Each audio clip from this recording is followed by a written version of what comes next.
year class nila, walang nag-present doon. Kaya nung nandun ako, parang sabi ko, kawawang mga bata dito.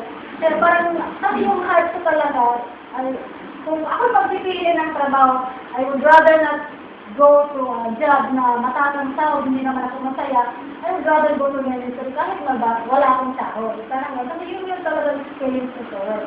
At pumunta ako dito sa Manila, kaya na-employer na ako doon, sinabi ko, doon muna yung documents ko. No? So, sabi ko, Lord, I think, it's a privilege to help. Wala akong actually, na makasama kayo this week. Kaya nung pumunta ako, sabi ko, hindi ba kung sumama doon? Kasi wala naman akong gagawin sa Manila, di ba?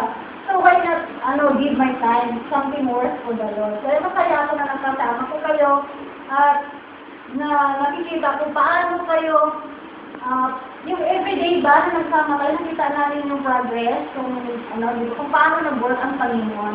Lalo-lalo na yung time na nag-testify kayo, yung naging buhay ninyo. Which, some of you, na-relate ko yung buhay ko ito, yung buhay namin sa inyo. So, salamat sa tingin sa sinupin itong doon na ito, na